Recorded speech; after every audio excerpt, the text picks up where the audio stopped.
2007 থেকে শুরু করে 2020 সাল পর্যন্ত প্রায় 70 লাখ বাঙালি মানুষ প্রবাসে গিয়ে কাজ করছেন।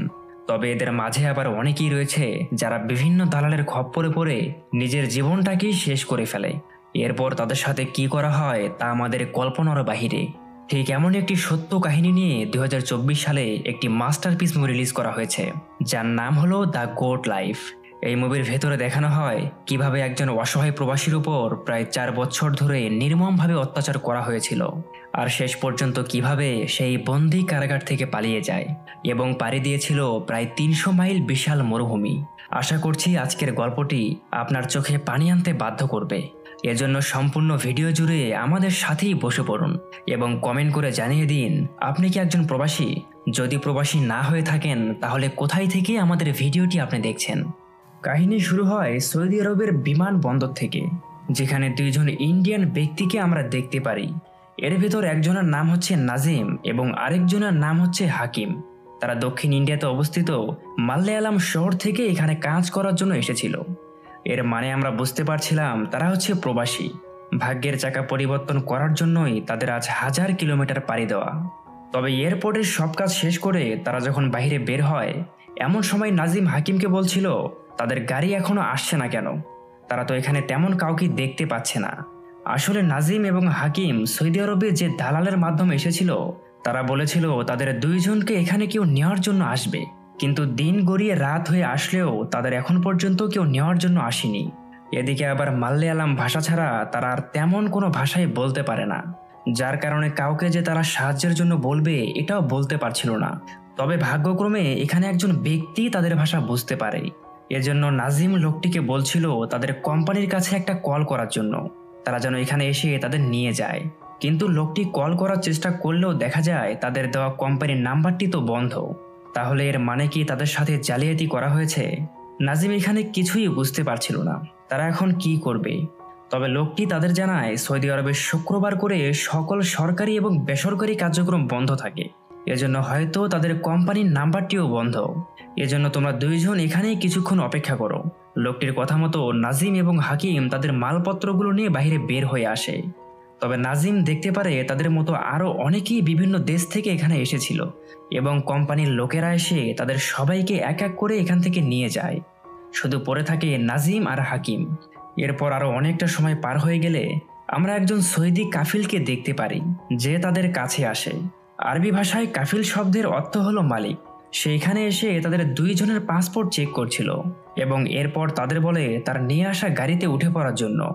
নাজিম আর হাকিমের মনে হয় সে হয়তো তাদের কোম্পানিরই কোনো লোক হবে, এজন্য তার কথা মতোই তারা গাড়িতে গিয়ে উঠে পড়ে। তবে কাফিল তাদের দুইজনকে গাড়ির সামনে কিন্তু বসতে দেয়নি, তাদের বারবার ইশারা দিয়ে বলছিল গাড়ির পিছনে গিয়ে বসার জন্য। এখানে অনেকটা সময় ধরে তো নাজিম কোনো কিছুই বুঝতে পারছিল না তাদের সাথে এগুলো কি হচ্ছে। কোম্পানি থেকে বলা হয়েছিল তাদের তো কোনো এসি বাস নেওয়ার জন্য আসবে, কিন্তু এখন পর্যন্ত এমন কিছুই হয়নি। তবে নাজিম আর হাকিম এগুলোকে তেমনভাবে গুরুত্ব দেয় না।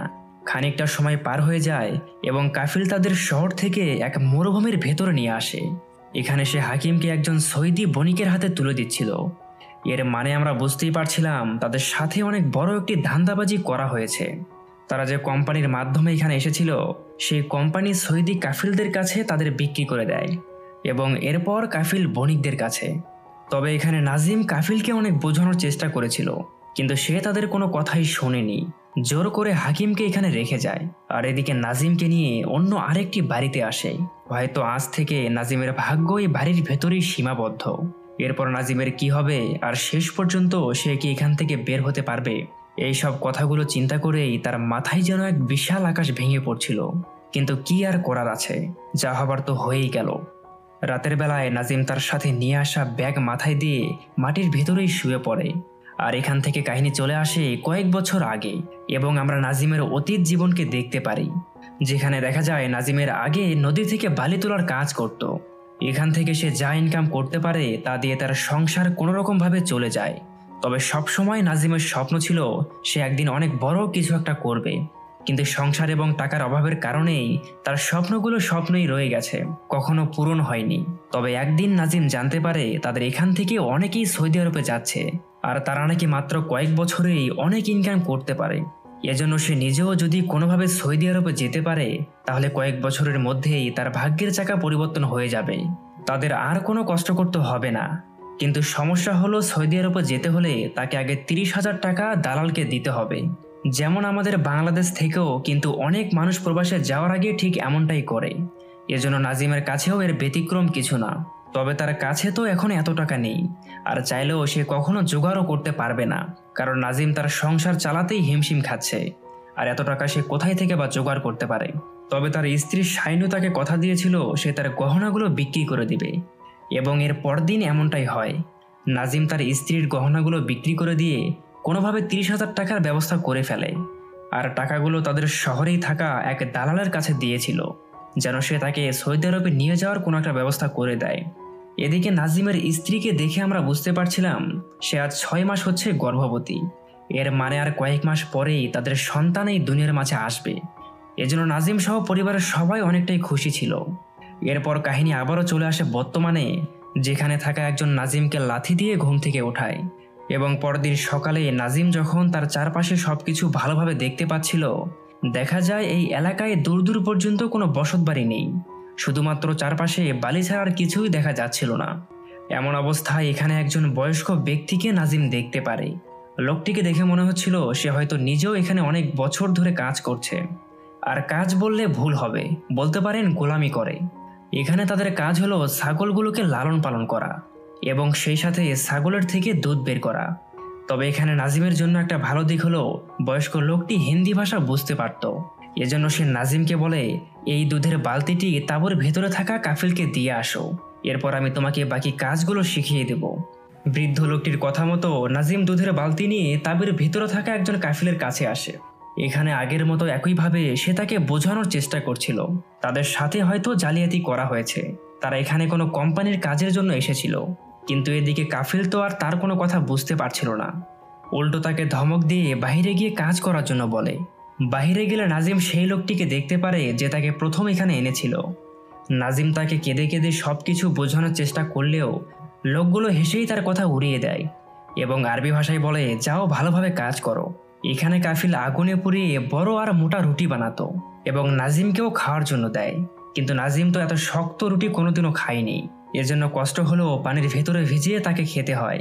তবে নাজিম মনে মনে চিন্তা করছিল সে তো এমন জীবনের আশায় সৌদি আরবে আসেনি, এখানে তার জীবন দিন দিন আরো খারাপ হয়ে পড়ে। এজন্য নাজিম চায় এখান থেকে আবারও তার বাড়িতে এসে ফিরে যাবে, কিন্তু সমস্যা হলো সে কি চাইলে এখান থেকে বাড়িতে ফিরে যেতে পারবে? দেখা যাক শেষ পর্যন্ত তার সাথে কি হয়। এরপর নাজিম চলে আসে সেই বৃদ্ধ লোকটির কাছে এবং তাকে এখান থেকে বের হয়ে যাওয়ার রাস্তার কথা জিজ্ঞেস করছিল, কিন্তু লোকটি তাকে জানায় এখান থেকে শহর প্রায় কয়েকশো কিলোমিটার দূরে, আর সে নিজেও এখন ভালোভাবে রাস্তার কথা বলতে পারে না। তাকে এখানে 30 বছর আগে আনা হয়েছিল, আর এখন তো সে বৃদ্ধ, তার মনেও নেই শহর দেখতে আসলে কেমন। বৃদ্ধ লোকটির কথায় নাজিমের হার্টবিট যেন আরো কয়েক গুণ বেড়ে গেল। সে কি তাহলে আর কোনো দিনও এখান থেকে বের হতে পারবে না? বাড়িতে তার পরিবার তো তার জন্য অপেক্ষা করছে। এখন পর্যন্ত নাজিম তার বাড়িতে একটা কল পর্যন্ত করতে পারেনি, এর উপর আবার তার স্ত্রী 6 মাসের গর্ভবতী, তাকে তো মাসে মাসে টাকা পাঠাতে হবে। মাথায় এক আকাশ ভরা চিন্তা নিয়ে নাজিম রাতের বেলায় চলে যায় ঘুমানোর জন্য, এবং পরদিন সকালে ঘুম থেকে উঠে সে পানি দিয়ে তার হাত মুখগুলো পরিষ্কার করছিল। কিন্তু ঠিক এমন সময় কাফিল এসে নাজিমকে মেরে তার থেকে পানির বালতি কেড়ে নিয়ে যায়। নাজিম বুঝতেই পারছিল না তার সাথে এমনটা কেন করা হলো। তবে সেই বৃদ্ধ লোকটি নাজিমকে বলে, এখানে পানি টাকা দিয়ে কিনতে হয়, পানি শুধুমাত্র খাওয়ার জন্য ব্যবহার করা যাবে, এছাড়া আর কোনো কাজে না। তুমি এই বালি দিয়ে তোমার হাত মুখগুলো পরিষ্কার করো, আমি প্রতিদিন এগুলো দিয়েই করি। প্রথমে তো নাজিমের মাথায় কোনো কিছুই ঢুকছিল না, এমনটাও কি কখনো হতে পারে?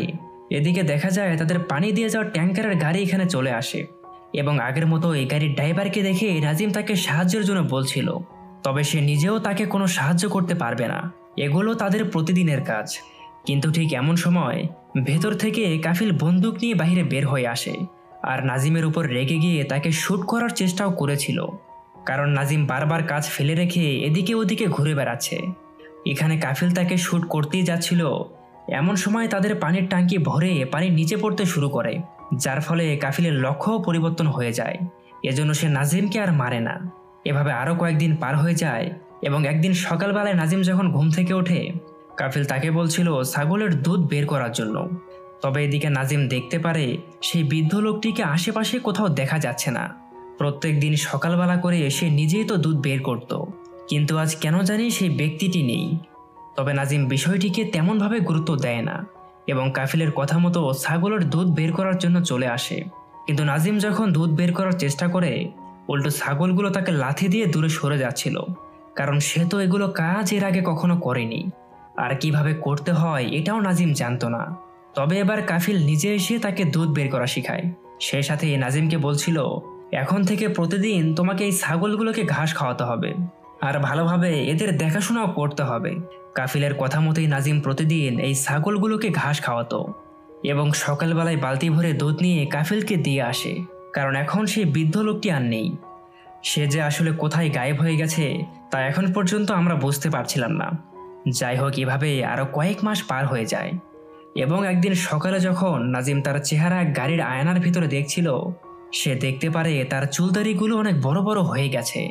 নাজিম বুঝতে পারছিল তার এখানে আসা অনেক দিন পার হয়ে গেছে, কিন্তু ঠিক কতদিন আগে সে এখানে এসেছিল তার কিছুই নাজিমের এখন আর মনে নেই।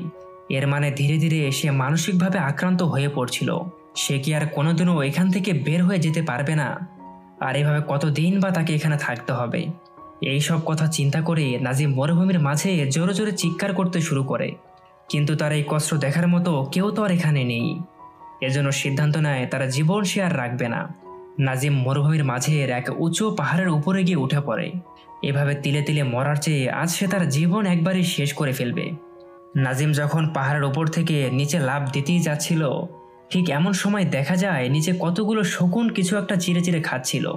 নাজিম দৌড়ে নিচে গিয়ে দেখার চেষ্টা করলে মনে হচ্ছিল কোনো এক মানুষকে এখানে দাফন করা হয়েছে, কিন্তু উপর থেকে তেমনভাবে বোঝা যাচ্ছিল না। তবে নাজিম যখন একটু ভালোভাবে দেখার চেষ্টা করে, দেখা যায় এই লোকটি তো আর কেউ না, সেই বৃদ্ধ লোক যে এর আগে এখানে কাজ করত। নাজিম বুঝতে পারছিল না তার এই অবস্থা কিভাবে হলো, আর কেই বা তাকে এখানে দাফন করেছে। এমনও হতে পারে কাফিল তাকে মেরে ফেলেছিল, কারণ তার কাজ করার ক্ষমতা এখন আর আগের মতো নেই এবং তার পরিবর্তে নাজিমকে এখন কাজে লাগানো হয়েছে। হয়তো নাজিম নিজেও যখন বৃদ্ধ হয়ে যাবে তাকেও এভাবে মেরে ফেলা হবে। নাজিম এগুলো কথা চিন্তা করে সে এখন অনেকটাই ভয় পেয়ে যায়। সে দৌড়ে আবারও তার শোয়ার জায়গায় ফিরে আসে এবং ব্যাগ থেকে একটা আচারের বয়াম বের করে আচারের গন্ধ শুকতে শুরু করেছিল। এই আচারের বয়ামটি তার স্ত্রী তাকে যাওয়ার সময় দিয়েছিল, যা সে আজ পর্যন্ত ভুলতে পারেনি। তবে নাজিমের এখন মনে হচ্ছে তাকে যে করেই হোক এখান থেকে বের হয়ে যেতে হবে। এভাবে সে আর কতদিন এখানে আটকে থাকবে? তার পরিবারের কথা তার অনেক মনে পড়ছিল। এজন্য পরদিন সকালে নাজিম একটা পরিকল্পনা করে কিভাবে এখান থেকে বের হওয়া যায়। সে ছাগলগুলোকে চড়ানোর বাহানা করে এখান থেকে অনেকটাই দূরে চলে যায় এবং সুযোগ বুঝে নাজিম পালিয়ে যাওয়ার চেষ্টা করে। তবে সে জানতো না এদিকে দূর থেকে কাফিল তাকে দূরবীন দিয়ে সবসময় দেখছিল, আর যখন সে দেখতে পারে নাজিম তো এখান থেকে পালিয়ে যাচ্ছে, এজন্য সে উঠের পিঠে করে তাড়াতাড়ি নাজিমকে ধরার জন্য বেরিয়ে পড়ে। এমন অবস্থায় পেছন থেকে এসে নাজিমের উপর গুলিও চালাচ্ছিল, যেন সে ভয় পেয়ে ওখানেই থেমে যায়। তবে এদিকে নাজিমের অবস্থা অনেকটাই খারাপ। তার গায়ে তো আর আগের মতো শক্তি নেই, সেখান থেকে দৌড়ে পালিয়ে যাবে। এজন্য শেষ পর্যন্ত তাকে আবারও ধরা পড়তেই হয়। এমন কাজের জন্য কাফিল তাকে অনেক মারধরও করেছিল। তার এক পায়ে বাড়ি দিয়ে সে নাজিমকে পঙ্গু করার চেষ্টা করে এবং রাতের বেলায় নাজিমের হাত পা বেঁধে তাকে ছাগলদের ভেতরে রেখে দেয়। এখানে আমরা বুঝতেই পারছিলাম তার সাথে কতটা নির্মম অত্যাচার করা হচ্ছিল, কিন্তু নাজিম আর কি বা এমন করতে পারে? সে তো আর কাফিলের সাথে পেরে উঠবে না, কারণ তার কাছে বন্দুক রয়েছে। এজন্য সারা রাত ধরে ছাগলদের সাথেই নাজিমকে থাকতে হয়, এমনকি ছাগলদের খাওয়া পানিগুলোকেই তাকে খেতে হয়েছিল। এরপর এভাবে আরো কয়েক বছর পার হয়ে যায়। এখন নাজিমের চুল আর দাড়ি দিয়ে তার পুরো মুখ যেন ভরে গেছে। প্রতিদিন সকাল করে নাজিম তার কাজের উদ্দেশ্যে বেরিয়ে পড়ে। এখন আর তাকে আগের মতো সবকিছু বলে দিতে হয় না, কারণ নাজিম ভালোমতো জানতো সে আর কোনোদিনও এখান থেকে বের হয়ে যেতে পারবে না। হয়তো আর কয়েক বছর পর তাকে এভাবেই মরতে হবে। কিন্তু মানুষের ভাগ্য কখন পরিবর্তন হয় তা তো কেউ বলতে পারে না। এমনও তো হতে পারে উপরওয়ালা তার ভাগ্যে অন্য কিছু লিখে রেখেছে। এজন্য একদিন সকালবেলায় নাজিম যখন ছাগলগুলোকে নিয়ে মরুভূমির একদম ভেতরে আসে, ঠিক এমন সময় হঠাৎ করে প্রচণ্ড আকারে বৃষ্টি পড়া শুরু হয়ে যায়। এ কারণে নাজিম ছাগলগুলোকে নিয়ে পাশেই থাকা একটা গুহার ভেতরে গিয়ে আশ্রয় নেয়। তবে কেমন জানি দূর থেকে কারো একটা গানের গলা সে শুনতে পাচ্ছিল। এই গানের সুর নাজিমের অনেক আগে থেকেই পরিচিত। এজন্য বৃষ্টি থেমে গেলে সে এর পিছু নেয়। আর খানিকটা দূরে আসলেই নাজিম তার ছোটবেলার সেই বন্ধু হাকিমকে দেখতে পাচ্ছিল। হাকিমের অবস্থা ঠিক নাজিমের মতোই। সে নিজেও আজ কয়েক বছর ধরে কোনো এক কাফিলের গোলাম। তবে নাজিমকে দেখতে পেয়ে হাকিম যেন তার চোখের পানি আর ধরে রাখতে পারছিল না। দুইজন একে অপরকে জড়িয়ে ধরে কান্নায় ভেঙে পড়ে। তারা কখনো ভাবতেও পারেনি তাদের জীবন এতটা নির্মম হয়ে যাবে। এখানে নাজিম হাকিমের সাথে অনেক কথা বলতে চাইলেও তার সম্ভব হয়ে ওঠে না। একটু পরেই হাকিমের কাফিল এসে তাকে এখান থেকে জোর করে টেনে নিয়ে যায়। নাজিম চাইলেও তাকে আটকাতে পারে না। তবে যাওয়ার আগে হাকিম তাকে বলেছিল তারা দুইজন মিলে এখান থেকে পালিয়ে যাবে। কিন্তু নাজিম তো আর এখানকার কোনো রাস্তাই তেমনভাবে চেনে না। তাহলে তারা কোন দিক দিয়ে কোথায় যাবে? তবে হাকিমকে দেখতে পেয়ে নাজিম মনে মনে অনেকটাই ভরসা পাচ্ছিল। হয়তো এখন সে বাঁচার কোনো একটা উপায়ও খুঁজে পাবে। আর কয়েকদিন পরে ঠিক এমনটাই হয়। দেখা যায় হাকিম নাজিমের জন্য একটা চিঠি পাঠিয়েছে, যার ভেতরে লেখা ছিল হাকিম এখান থেকে বের হবার কোনো একটা রাস্তা সে খুঁজে পেয়েছে। সে যেখানে কাজ করে সেখানে তাদেরই মতো অন্য আরেকজন ব্যক্তি ছিল, যে তাদেরকে এখান থেকে বের করে দিতে পারবে।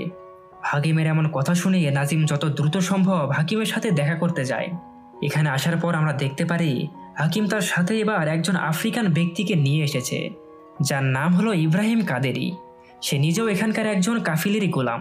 কয়েক বছর ধরে সে গোলামি করে যাচ্ছে। তবে এখন তারা তিনজন যে করেই হোক এখান থেকে বের হতে চায়। কাদের হাকিম এবং নাজিমকে বলে, আমি ভালো মতোই জানি আমাদের এখান থেকে কিভাবে বের হতে হবে। এজন্য আমি চাই তোমরা দুইজন আমার সাথে থাকো। কয়েকদিন পরেই এখানকার একজন নামি দামি কাফিলের ছেলের বিয়ে হবে। আর যখন বিয়েতে বাকি কাফিল দাওয়াত খাওয়ার জন্য যাবে, তখন আমাদের দেখার মতো কেউ থাকবে না। এই সুযোগে আমরা এখান থেকে বের হয়ে যাব।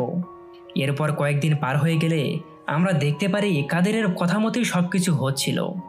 আশেপাশে থাকা সব কাফিলরাই বিয়েতে দাওয়াত খাওয়ার জন্য চলে যায়। তাদের ভেতর নাজিমের কাফিলও ছিল। নাজিম তাকে এভাবে চলে যেতে দেখে তার খুশি যেন সে ধরে রাখতে পারছিল না। এর জন্য আজ প্রায় কয়েক মাস পর নাজিম অনেকগুলো পানি দিয়ে গোসল করে, কারণ তাকে তো আর এখানে আটকানোর মতো কেউ ছিল না। তবে আমরা দেখতে পাচ্ছিলাম নাজিম আর আগের মতো নেই, সে অনেকটাই শুকিয়ে গেছে। কারণ এখানে তো আর তাকে তেমন কোনো খাবার দেওয়া হয় না। শুধুমাত্র বেঁচে থাকার জন্য যতটুকু প্রয়োজন ঠিক ততটুকুই তাকে দেওয়া হতো। এ কারণে তার সাথে নিয়ে আসা কাপড়গুলো নাজিমের এখন অনেক বড় হয়ে যাচ্ছে। তার পরনের প্যান্ট বারবার নিচের দিকে পড়ে যাচ্ছিল। এজন্য সে একটা দড়ি দিয়ে তার কোমরে শক্ত করে বেঁধে নেয়, যেন বারবার খুলে না পড়ে। এরপর তাদের সবকিছু গুছিয়ে নিয়ে নাজিম সহ তারা তিনজন কাদেরের পরিকল্পনা মতো এখান থেকে পালিয়ে যায়। সারা দিন ধরে তারা মরুভূমির মাঝেই সামনের দিকে এগিয়ে যাচ্ছিল। দিনের আলো পার হয়ে চারপাশে অন্ধকার নেমে আসলে তাদের এখন পানি খাওয়ার প্রয়োজন পড়ে যায়। কিন্তু তারা তো আর তাদের সাথে কোনো খাবার বা পানি নিয়ে আসেনি। নিজের জীবনটা বাঁচাতে পেরেছে, এটাই তো অনেক। তবে এমন সময় মরুভূমির ভেতরে কাদের অন্য একটা কাফিলের তাঁবু দেখতে পাচ্ছিল। এর মানে তাদের পানি পান করতে হলে এখান থেকেই চুরি করতে হবে। এজন্য ইব্রাহিম একাই লুকিয়ে গিয়ে তাঁবু থেকে পানি চুরি করার চেষ্টা করে। কিন্তু তাদের ভাগ্য হয়তো খারাপ ছিল, তাঁবুর ভেতরে থাকা কাফিল ইব্রাহিমকে দেখতে পারে। সে তাদের বন্দুক দিয়ে তাদের উপর শুট করার চেষ্টাও করেছিল।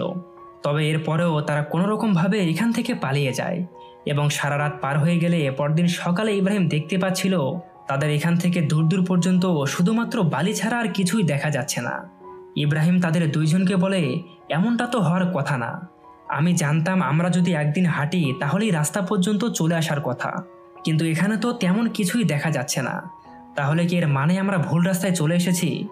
আসলে কাল রাতে যখন তারা তাড়াহুড়ো করে এখান থেকে পালিয়ে যাচ্ছিল, এমন সময় সঠিক দিকে যাওয়ার পরিবর্তে ইব্রাহিম তাদের ভুল রাস্তায় নিয়ে আসে। আর এখান থেকে তাদের দক্ষিণের দিকে যেতে হবে। এছাড়া আর কোনো উপায় ইব্রাহিম দেখতে পাচ্ছিল না। এরপর আবারও তিনজন মিলে এই উত্তপ্ত বালির মাঝে হাঁটতে শুরু করে। তাদের লক্ষ্য যে করেই হোক এখান থেকে রাস্তা পর্যন্ত পৌঁছানো। কিন্তু এদিকে গত একদিন ধরে তারা কোনো কিছুই খায়নি, যার ফলে দেখা যায় হাকিমের অবস্থা অনেকটাই খারাপ হয়ে পড়েছে। তার চারপাশে সবকিছু সে কেমন জানি ঝাপসা দেখতে শুরু করেছিল। বারবার মরুভূমির বালির ভিতরে হাকিম খাওয়ার পানি দেখতে পারে, কিন্তু যখনই সে দৌড়ে পানির কাছে আসার চেষ্টা করে দেখা যায় সেখানে কিছুই নেই। এটা তাদের এক ধরনের হ্যালুসিনেশন বলতে পারেন, যা মরুভূমির ভেতরে প্রায় সবার সাথেই হয়ে থাকে। তবে এদিকে তাদের উপর নেমে আসে আবার আরেক বিপদ। ইব্রাহিম দেখতে পারে বালির মাঝে অনেকগুলো র্যাটেল স্নেক ঘুরে বেড়াচ্ছে, যা পৃথিবীর মাঝে সবচেয়ে বিষধর সাপের ভিতরে একটি। যদি একবার কোনোভাবে কামড় দিতে পারে তাহলে আর বাঁচার কোনো উপায় তাদের থাকবে না। তবে ইব্রাহিম এবং হাকিম কোনো রকম করে সাপগুলোকে পার করে এই পারে চলে আসে, কিন্তু নাজিম এখনও সেখানেই আটকা পড়েছিল। ইব্রাহিম তাকে বলে, তুমি ওখানেই স্থির হয়ে দাঁড়িয়ে থাকো, একদম লড়াচড়া করো না। একটু পর দেখা যায় সাপগুলো ধীরে ধীরে এখান থেকে চলে গেল এবং সেই সাথে নাজিমও এই পারে চলে আসে। তবে আজ 3 দিন পার হয়ে যাচ্ছে, তারা মরুভূমির বালির মাঝেই হেঁটেই চলেছে, কিন্তু এখন পর্যন্ত তাদের সামনে কোনো রাস্তাই দেখা যাচ্ছিল না। গরম বালির মাঝে চলতে গিয়ে নাজিমের পায়ের চামড়া উঠে যায়, এজন্য সে কোনোভাবেই আর হাঁটতে পারছিল না। ইব্রাহিম তাকে তার নিজের গায়ের জ্যাকেট খুলে তার পায়ে বেঁধে দেয়, এতে করে একটু হলেও নাজিমের হাঁটতে সুবিধা হচ্ছিল। এবং আবারও তারা সামনের দিকে এগিয়ে যায়, কিন্তু খানিকটা দূরে যাওয়ার পরেই হাকিম বালির মাঝে শুয়ে পড়ে, কারণ তার গায়ে আর এক ফোঁটাও শক্তি নেই সে সামনের দিকে এগিয়ে যাবে। হয়তো এখন নাজিমকে পানি খাওয়াতে না পারলে তাকে আর বাঁচানো নাও যেতে পারে। ইব্রাহিম বুঝতেই পারছিল না এখন কিভাবে কি করা যায়। শেষ পর্যন্ত ইব্রাহিমের গায়ের ঝরে পড়া পানিগুলোকে সে নাজিমের মুখে তুলে দেয়। এতে করে নাজিমের জ্ঞান ফিরে আসলেও তারা চলার মতো ক্ষমতা সে এখনো পাচ্ছিল না। ইব্রাহিম তাকে কাঁধে করে সামনের দিকেই নিয়ে যাচ্ছিল। কেমন জানি এখন হাকিমের মনে হচ্ছে তারা হয়তো এই গোলামের জীবনটাই ভালো ছিল, অন্তত প্রতিদিন তাকে খাবারটা তো দেওয়া হতো। এখানে তো এটাও তারা পাচ্ছে না, কিন্তু জীবনের এই কঠিন যুদ্ধকে জয় করতে হলে তাদের এই কষ্ট তো করতেই হবে, পিছনে ফিরে যাওয়া তো আর সম্ভব না। এভাবে অনেকটা সময় পার হয়ে যায় এবং আবারও হাকিম তার সামনে কল্পনা করতে শুরু করে। সে দেখতে পাচ্ছিল অনেকগুলো খাবার তার সামনে পড়ে আছে, যা অবশ্যই তার একটা হ্যালুসিনেশন। হাকিম খাবারগুলোকে দেখা মাত্রই দৌড়ে গিয়ে তার উপর ঝাঁপিয়ে পড়ে, কিন্তু সেখানে তো আর বালি ছাড়া কিছুই ছিল না। তবে সে এবার বালিগুলোকে হাতে নিয়েই খাওয়া শুরু করে দেয়। নাজিম তাকে আটকানোর চেষ্টা করলেও সে তার কোনো কথাই শোনেনি, উল্টো নাজিমকে মারার জন্য এগিয়ে আসে। এখানে আমরা বুঝতেই পারছিলাম হাকিমের অবস্থা আর আগের মতো নেই, সে সম্পূর্ণরূপে পাগল হয়ে গেছে। তবে অনেকগুলো বালি একসাথে খাওয়ার কারণে একটু পরেই হাকিমের মুখ থেকে রক্ত পড়তে শুরু করে এবং নিমিষেই হাকিম এই দুনিয়া ছেড়ে চলে যায়। এদিকে নাজিম কোনোভাবে বিশ্বাস করতে পারছিল না হাকিম এই দুনিয়ার মাঝে আর নেই। তবে ইব্রাহিম নাজিমকে সান্ত্বনা দেয়, যা হবার তো হয়েই গেল, আমাদের দুইজনকে এখান থেকে সামনের দিকে যাওয়া দরকার। কিন্তু নাজিম তো আর হাকিমকে রেখে যাবে না, সে হাকিমকে জড়িয়ে ধরে কান্নায় ভেঙে পড়ে। তবে ঠিক এমন সময় দেখা যায় চারপাশ থেকে বিশাল এক বালির তুফান তাদের উপর আঘাত হানে। এর মাঝে ইব্রাহিম নাজিমকে নিয়ে কোনোভাবে সার্ভাইভ করতে পারলেও হাকিমের বডি বালির মাঝেই চাপা পড়ে যায়। এজন্য নাজিম চাইলেও হাকিমকে আর কোথাও খুঁজে পায়নি। নাজিমকে রেখে তাদের একা এখান থেকে বের হয়ে যেতে হয়। পরদিন সকালে যখন ইব্রাহিম নাজিমকে নিয়ে সামনের দিকে এগিয়ে যাচ্ছিল, এক সময় দেখা যায় নাজিম বালির মাঝে শুয়ে পড়ে, কারণ নাজিমের অবস্থা এখন এতটাই খারাপ যে সে আর একদমই হাঁটতেই পারছিল না। তার পায়ের চামড়া উঠে রক্ত পড়া শুরু করেছিল। তবে এদিকে এখন ইব্রাহিমের অবস্থাও অনেকটাই খারাপ, সে চাইলেও নাজিমকে আর কাঁধে করে নিয়ে যেতে পারবে না। এজন্য তারা দুইজন ধরেই নিয়েছিল হয়তো এখানেই তাদের জীবনের সমাপ্তি ঘটবে, এর মানে তাদের বাড়ি ফেরার স্বপ্ন আর কখনোই পূরণ হবে না। কিন্তু ঠিক এমন সময় ইব্রাহিম বালির মাঝে একটি টিকটিকি দেখতে পারে, তার মানে আশেপাশে অবশ্যই কোনো পানির সন্ধান রয়েছে। সে নাজিমকে সাথে নিয়ে চারদিকে ভালোভাবে খোঁজার চেষ্টা করলে মরুভূমির মাঝে ছোট্ট একটা পানির ঝিল তারা দেখতে পাচ্ছিল।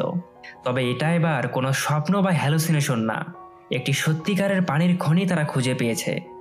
আজ প্রায় 5 দিন পর পানি দেখতে পেয়ে দুইজন পানি খাওয়ার জন্য ঝাঁপিয়ে পড়ে। এখানে তারা এমনভাবে পানিগুলো খাচ্ছিল যেন কয়েক বছর ধরে তারা তৃষ্ণার্ত। আর এই উত্তপ্ত মরুভূমির মাঝে থাকলে এমনটা তো হওয়ারই কথা।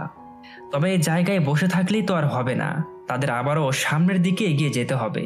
এজন্য খানিকটা সময় বিশ্রাম নেওয়ার পর ইব্রাহিম একটা বোতলের ভিতরে পানি ভরে নেয় এবং দুইজন মিলে সামনের দিকে যাত্রা শুরু করে। কিন্তু অনেকটা পথ পাড়ি দেওয়ার পরেও তাদের সামনে কোনো রাস্তাই দেখা যাচ্ছিল না, যত দূর পর্যন্ত চোখ যায় শুধু বালিই তারা দেখতে পাচ্ছিল।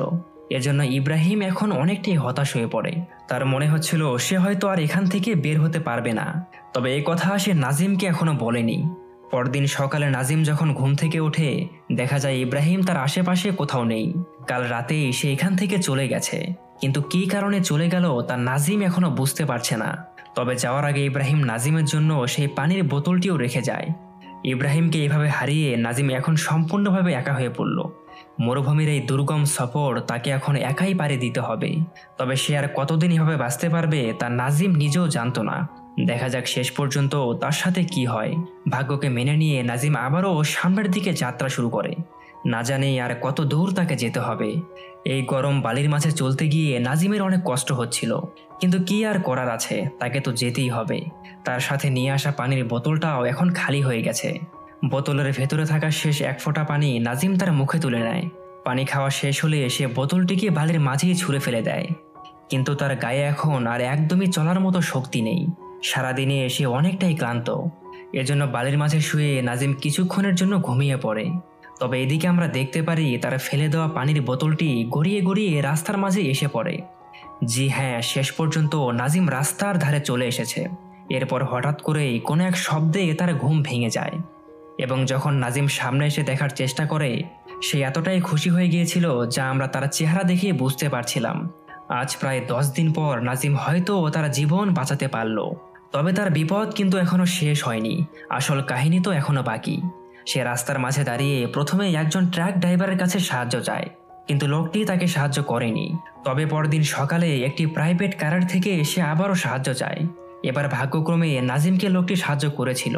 নাজিম গাড়িতে উঠে পড়লে লোকটি তাকে শহরের দিকে নিয়ে যাচ্ছিল। এই লোকটিকে দেখে আমরা বুঝতে পারছিলাম হয়তো আরবের কোনো এক ধনী ব্যক্তি সে হবে। কিন্তু এদিকে নাজিমের এগুলো বিষয় নিয়ে কোনো মাথা ব্যথা নেই। শেষ পর্যন্ত সে এখান থেকে বেঁচে বের হতে পেরেছে, তার জন্য এটাই অনেক। এরপর লোকটি নাজিমকে নিয়ে শহরের রাস্তায় গিয়ে নামিয়ে দেয়। শহরের ভেতরে নাজিম পাগলের মতো ঘুরে বেড়াচ্ছিল। সে এখন কি করবে, আর এখান থেকে সে কোথায় বা যাবে? তবে কথাই আছে না, যার কেউ সাহায্য করার মতো থাকে না তাকে উপরওয়ালা নিজে সাহায্য করেন। আর নাজিমের সাথেও ঠিক এমনটাই হয়। এখানে থাকা একজন মালয়ালাম ব্যক্তি নাজিমকে দেখতে পারে, যার নাম ছিল কুঞ্জিকা। সে নাজিমকে তার হোটেলের ভেতরে নিয়ে আসে। আসলে কুঞ্জিকা এই শহরে আজ প্রায় 10 বছর ধরে একটি হোটেল চালাচ্ছিল। সে নাজিমকে ভালোভাবে গোসল করিয়ে তাকে কোনোরকমভাবে সুস্থ করে তোলে। এরপর তার গ্রামের ঠিকানা এবং ফোন নাম্বার নিয়ে তার বাড়িতে থাকা আত্মীয় স্বজনকে কল করে। অবাক করা বিষয় হলো, আজ প্রায় 4 বছর পর নাজিম তার পরিবারের সাথে কথা বলছিল, যেখানে আমরা জানতে পারি তার স্ত্রী শাইলো একটি ছেলে সন্তানকে জন্ম দিয়েছে এবং তার বয়স এখন প্রায় 4 বছরের মতোই। ফোনের ভেতরে নাজিম তার পরিবারের আওয়াজ শুনতে পেয়ে তার চোখ থেকে পানি ঝরঝর করে পড়ছিল। তবে নাজিম এখন যে করেই হোক তার বাড়িতে আবারও ফিরে যেতে চায়। এজন্য শহরেই থাকা একটি পুলিশ স্টেশনে নাজিম চলে আসে। এখানে থাকা পুলিশ অফিসারকে সে বলছিল তার সাথে গত 4 বছরে কতটা অত্যাচার করা হয়েছে। তবে এখানকার অফিসার তার কোনো সাহায্য করতে পারবে না, কারণ নাজিমের কাছে কোনো ডকুমেন্ট বা পাসপোর্ট কিছুই ছিল না। সেই সৌদি কাফিল তাদের থেকে সব রকমের ডকুমেন্ট আগেই নিয়ে নিয়েছিল, যার ফলে নাজিমকে অন্য লোকদের মতোই কারাগারে রেখে দেওয়া হয়। এখানে নাজিমের মতো আরও অনেকেই ছিল যারা নিজেরাও তাদের মালিকের থেকে পালিয়ে যাওয়ার চেষ্টা করে। তবে এখানে নাজিম দেওয়ালের ভিতরে ইব্রাহিমের একটা ছবিও দেখতে পারে। তার ছবি এখানে কেন টাঙানো হয়েছে তা নাজিম এখনো বুঝতে পারছিল না। যাই হোক, এরপর দেখা যায় এখানকার পুলিশ অফিসার তাদের জেলের ভিতরে কয়েকজন কাফিলকে ডেকে নিয়ে আসে, যারা এক এক করে গোলামগুলোকে চিহ্নিত করছিল। আসলে সৌদি আরবের নিয়ম হলো, যদি কোনো কাফিল তাদের গোলামকে এখানে চিনতে পারে তাহলে সে তাকে এখান থেকে নিয়ে যেতে পারবে। আর এদিকে এক এক করে যখন অনেক গোলামরাই ধরা পড়ে যাচ্ছিল, তাদেরকে অনেক মারধর করে এখান থেকে টেনে নিয়ে যাওয়া হয়, যেন আবারও তাকে দিয়ে গোলামি তারা করাতে পারে। এগুলো দেখার পর নাজিমের অবস্থা যেন নিমিষেই খারাপ হয়ে গেল। সে মনে মনে অনেকটাই ভয় পাচ্ছিল। কিন্তু এর একটু পরেই আমরা দেখতে পারি নাজিমের চিন্তাভাবনাই ঠিক ছিল। সেই কাফিল তাদের এখানে চলে আসে আর এক এক করে এসে নাজিমের দিকে এগিয়ে আসছিল।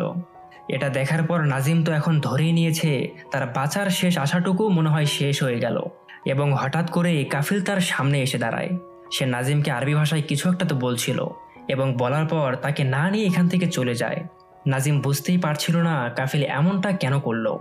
আসলে কাফিলের কথাই আমরা বুঝতে পারি নাজিম এবং হাকিম তার আসল মালিক ছিল না। সে তাদের 4 বছর আগে ধোকার মাধ্যমে তার সাথে নিয়ে যায়। এর মানে হলো তারা দুইজন এখানে কোনো এক রিয়েল কোম্পানির আন্ডারেই কাজ করার জন্য আসে।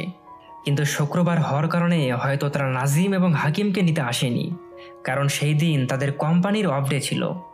আর এই সুযোগ বুঝে কাফিল তাদের ধোঁকা দিয়ে এখান থেকে নিয়ে যায়, যার ফলে সে তো আর তাদের সত্যিকারের মালিক হলো না। এজন্য কাফিল চাইলেও নাজিমকে এখান থেকে নিয়ে যেতে পারেনি, এবং শেষ পর্যন্ত নাজিম এই ভয়ঙ্কর মায়াজাল থেকে তার জীবনকে সে বাঁচাতে পারল।